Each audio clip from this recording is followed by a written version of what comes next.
Doctor Mohan Varghese, ഞാൻ ഇവിടെ ഇരുന്ന് ആലോചിക്കുകയായിരുന്നു, ഈ ഡോക്ടർ ഹരിയുടെ പാർട്ടിക്കാർ അധികാരത്തിലെത്തിയിരുന്നെങ്കിൽ ഭാരതത്തിൻ്റെ അവസ്ഥ എന്തായേനെ അല്ലേ? ഉറപ്പായും തൂക്കി വിറ്റേനെ. നോക്കൂ, ഇപ്പോൾ രാഷ്ട്രീയമായ അപക്വത കാരണം പല അബദ്ധങ്ങളിൽ ഇദ്ദേഹം ചെന്ന് ചാടിയിട്ടുണ്ട് അല്ലേ? അതിൻ്റെ നിരവധി ഉദാഹരണങ്ങൾ നമ്മുടെ മുന്നിലുണ്ട്. പക്ഷേ ഇത് അപക്വമായിട്ട് ഞാൻ കാണുന്നില്ല. ഇത് കൃത്യമായിട്ട് ആരുടെയോ കുഴലൂത്തുകാരനായിട്ട് ഇദ്ദേഹം പ്രവർത്തിക്കുകയില്ലേ? കൃത്യമായിട്ടുള്ള വ്യക്തമായിട്ടുള്ള ഒരു അജണ്ടയുടെ പുറത്ത് തന്നെയല്ലേ? വിമർശനങ്ങൾ ഉണ്ടായിട്ടും രാഹുൽ ഗാന്ധി ഇന്ത്യ വിരുദ്ധ നിലപാട് സ്വീകരിക്കുന്നുണ്ടെങ്കിൽ ഞാൻ നേരത്തെ പറഞ്ഞ എന്തെങ്കിലും തെറ്റുണ്ടോ ഡോക്ടർ മോഹൻ വർഗീസ്? ഇദ്ദേഹത്തെ ആരോ ഫണ്ട് ചെയ്യുന്നതല്ല, മാത്രമല്ല ഇദ്ദേഹത്തിൻ്റെ വിദേശ യാത്രകൾ അന്വേഷിക്കണ്ടേ? ഇദ്ദേഹം ചിലപ്പോൾ ഒരൊറ്റ മുങ്ങലാണ്, എങ്ങോട്ട് പോകുന്നു ആർക്കും അറിയില്ല. ഇനിയെങ്കിലും അദ്ദേഹം ഇവിടെ ഭാരതത്തിൻ്റെ പ്രതിപക്ഷ നേതാവ് എന്ന നിലയിൽ ഇനിയെങ്കിലും ഇദ്ദേഹത്തിൻ്റെ യാത്രകൾ സുതാര്യമാണോ? ഇദ്ദേഹം എങ്ങോട്ടാണ് പോകുന്നത്? എന്താണ് ഈ യാത്രകളുടെ ഉദ്ദേശം? ഇതുമായി ബന്ധപ്പെട്ടൊക്കെ ഒരു കൃത്യമായിട്ടുള്ള ഒരു ഒരു ഒരു നിരീക്ഷണം നടത്തേണ്ടതല്ലേ അല്ലേ? It is high time, I think. രാഷ്ട്രീയ നേതാക്കളും പൊതുപ്രവർത്തകരും അവരുടെ ജീവിതം പൊതുവെ തുറന്ന പുസ്തകമാണ് എന്നാണ് പറയപ്പെടുന്നത്. ഗാന്ധി നെഹ്റു ഫാമിലി ദീർഘകാലമായി പൊതുപ്രവർത്തന രംഗത്താണ്. 5 തലമുറയായി ആ ഫാമിലിയുടെ ആളുകൾ, മോട്ടിലാൽ നെഹ്റുവിന്റെ കാലം മുതൽ ജവഹർലാൽ നെഹ്റു, ഇന്ദിരാഗാന്ധി, രാജീവ് ഗാന്ധി, ഇപ്പോഴിതാ രാഹുൽ ഗാന്ധി, അതിനോടൊപ്പം ഇടയ്ക്ക് സഞ്ജയ് ഗാന്ധി, അങ്ങനെ ആ രാഷ്ട്രീയ കുടുംബം എന്ന് പറയാവുന്ന ആ ഒരു രാഷ്ട്രീയ കുടുംബം, അതിന്റെ ഇളമുറ ആളാണ് രാഹുൽ ഗാന്ധിയും ഒരുപക്ഷെ രാഹുൽ ഗാന്ധിയുടെ ഫസ്റ്റ് കസിനായ സഞ്ജയ് ഗാന്ധിയുടെ മകനും വരുൺ ഗാന്ധിയും. ഇവരുടെയൊക്കെ ജീവിതം തീർച്ചയായിട്ടും മാധ്യമങ്ങളും നിരീക്ഷകരും എല്ലാം തന്നെ കൃത്യമായി നോക്കുകയാണ്. ഇവിടെ രാഹുൽ ഗാന്ധിയിൽ ഒരു ട്രാൻസ്ഫോർമേഷൻ, ഒരു എന്താ പറയുക, ഒരു പക്വമതി അല്ലാതെ ഇരുന്ന ഒരു കാലമുണ്ട്. അല്ലെങ്കിൽ രാഹുൽ ഗാന്ധി അദ്ദേഹത്തിന്റെ ഇൻസ്റ്റിങ് അനുസരിച്ച് പോയിക്കൊണ്ടിരുന്ന ഒരു കാലഘട്ടമുണ്ട്. അന്നേരം അതിനൊരു പഞ്ച് ഉണ്ടായിരുന്നില്ല.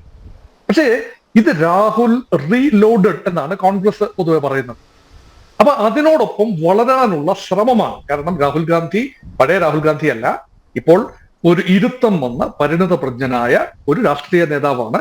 അദ്ദേഹം ഗംഭീരമായ പ്രസംഗങ്ങൾ നടത്തുന്നു, സദസ്സിനെ കോരിത്തെരിപ്പിക്കുന്നു. പക്ഷെ അദ്ദേഹം സെലക്ട് ചെയ്ത വെന്യൂ, അദ്ദേഹത്തിന്റെ പാർലമെന്റിൽ ശ്രീ നരേന്ദ്രമോദിക്കെതിരെയോ ഗവൺമെന്റിനെതിരെയോ നടത്തിയ കടന്നാക്രമണത്തെ ഞാൻ തെറ്റൊന്നും കാണുന്നില്ല. കാരണം അതൊരു പ്രതിപക്ഷ നേതാവിന്റെ ചുമതലയാണ്. അദ്ദേഹം കാട്ടിയ ചില കൾച്ചറൽ ഉദാഹരണങ്ങൾ, അതിൽ ചില പാളിച്ചകൾ ആരോപിക്കാമെങ്കിൽ പോലും അതിന്റെ ടോണും ടെനറും ഒന്നും തന്നെ ഒബ്ജക്ഷനബിൾ ആയിരുന്നില്ല. അതങ്ങനെ തന്നെയാണ് ഒരു പ്രതിപക്ഷ നേതാവ് പ്രവർത്തിക്കേണ്ടത്. പക്ഷെ അതേ അദ്ദേഹം എവിടെയാണ് നിൽക്കുന്നത് എന്ന് മറന്നുകൊണ്ട്, ഇത് മറ്റൊരു രാജ്യത്താണെന്ന് ഓർക്കണം, അമേരിക്കയോടൊപ്പം തന്നെ തല ഉയർത്തി നിൽക്കാൻ കഴിയുന്ന ഭാരതം, അമേരിക്കയിൽ ചെന്ന് ഭാരതത്തിന്റെ അവസ്ഥ, ഞങ്ങളുടെ കുടിയിലെ അവസ്ഥ ഇതാണ് എന്ന് പറയേണ്ട ഒരു ഗതികേടോ ദാരിദ്ര്യമോ ഇന്ന് ഭാരതത്തിലില്ല എന്നതാണ് വാസ്തവം. പക്ഷെ അത് മറന്നുപോയിക്കൊണ്ട് ഒരുപക്ഷെ മ്യാൻമാറിൽ നിന്നുകൊണ്ട് പ്രതിപക്ഷത്തായിരുന്നപ്പോൾ വേണമെങ്കിൽ ഓങ് സാങ് സൂക്കിക്ക് അമേരിക്കയിലോ എവിടെയെങ്കിലും ചെന്നുകൊണ്ട് ഞങ്ങളുടെ നാട്ടിൽ നടക്കുന്ന ഒരു മർദ്ദക ഭരണകൂടമാണ്, അവിടെ മനുഷ്യാവകാശ ലംഘനങ്ങൾ ദൈനംദിനം നടക്കുന്നു എന്ന് വേണമെങ്കിൽ മുറവിളി കൂട്ടാം. പക്ഷെ ഭാരതം അങ്ങനെയല്ല, ഒരു സർട്ടൻ റേഞ്ചിൽ നിൽക്കുന്ന രാജ്യമാണ്. ഇനി നോക്കൂ, മറ്റൊരു രീതിയിൽ ഇതിനെ ഒന്ന് ചിന്തിക്കാം.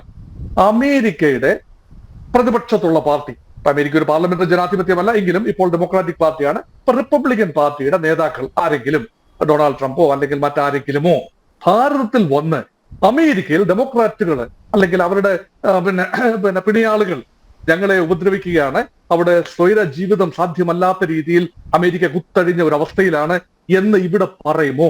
പറഞ്ഞിട്ടുണ്ടോ? ഒരു രാജ്യത്തിന്റെ വലിപ്പം നമ്മൾ മനസ്സിലാക്കണം. ഒരു രാജ്യത്ത് നടക്കുന്നത് ഒരുപക്ഷെ കുറെയെല്ലാം വാസ്തവമുണ്ടാകാം, ഇവിടെ വിവേചനങ്ങൾ ഉണ്ട് എന്ന് രാഹുൽ ഗാന്ധി പറയുന്നു. അത് ഭാരതത്തിൽ അത് പറയാനുള്ള അന്തരീക്ഷമുണ്ട്. ഒരു ജനാധിപത്യ ഭാരതമാണ്. അവിടെ മാധ്യമങ്ങളെ കുച്ചുവിലം ഇടുന്നു എന്ന് പറയുമ്പോഴും മാധ്യമങ്ങളെ കുച്ചുവിലം ഇട്ട ഭാരതത്തിലാണ്. ഇങ്ങനെ പറയുമ്പോൾ മാധ്യമ സ്വാതന്ത്ര്യത്തിന്റെ സൂചികയിൽ ഭാരതം താഴെയാണ്, സമ്മതിക്കുന്നു.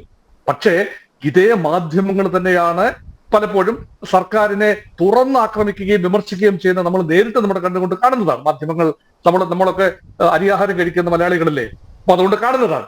അപ്പൊ അതുകൊണ്ട് ഇവിടെ എല്ലാം തന്നെ അവതാളത്തിലായി എന്ന് അമേരിക്കയിൽ ചെന്ന് പറയുമ്പോൾ അതിന്റെ ദുസ്സൂചന എന്ന് പറയുന്നത് രാഹുൽ ഗാന്ധി അറിഞ്ഞുകൊണ്ടാണ് ഇത് പറയുന്നത് എന്ന് പൂർണ്ണമായി എനിക്ക് സമ്മതിച്ചു തരാനാവില്ല. കാരണം അതൊരു അറിവുകേടാണ്. അല്ലെങ്കിൽ രാഹുൽ ഗാന്ധിയുടെ ഉപദേശകരുടെ വാക്കുകൾ അത് വളരെ പ്രധാനപ്പെട്ടതാണ്. ആരാണ് ഉപദേശകർ എന്നുള്ളത് മറ്റൊരു കാര്യമാണ്. അതുകൊണ്ടാണ് സെലക്ഷൻ ഓഫ് ദ വെന്യൂ. അമേരിക്കയിലാണ് നിൽക്കുന്നത്, അമേരിക്കയിൽ ആരോടാണ് സംസാരിക്കുന്നത്, അതും വളരെ പ്രധാനമാണ്.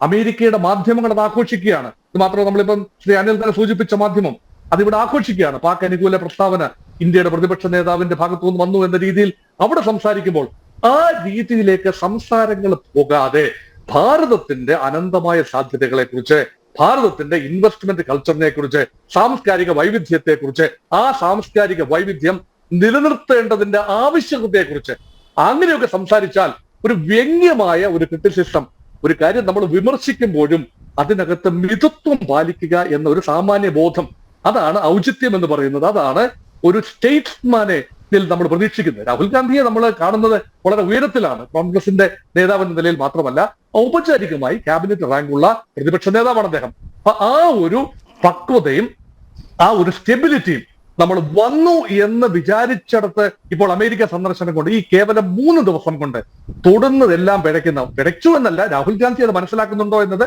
മറ്റൊരു കാര്യം. പക്ഷേ ഒഴിവാക്കാമായിരുന്ന പല പരാമർശങ്ങളും രാഹുൽ ഗാന്ധി തന്റെ നേട്ടമാണ് എന്ന രീതിയിൽ അതിനെ കരുതിയപ്പോഴാണ് ഇത്രയും വിവാദം ഉണ്ടായത്. ഈ വിവാദം ഉണ്ടാകുമെന്ന് സ്വാഭാവികമായി തീർച്ചയായും ഇന്ത്യയിലെ BJP അതിൽ പ്രതിഷേധിക്കും എന്ന് അറിയാനുള്ള ഒരു സാമാന്യ ബോധമുണ്ടായിരുന്നു. ഇന്ത്യയിൽ തിരിച്ചെത്തി കടന്നാക്രമിക്കാമായിരുന്നു. പക്ഷേ തെരഞ്ഞെടുത്ത വേദിയോ സമയമോ സാഹചര്യമോ ഉചിതമായില്ല എന്ന് തന്നെയാണ് എന്റെ അഭിപ്രായം.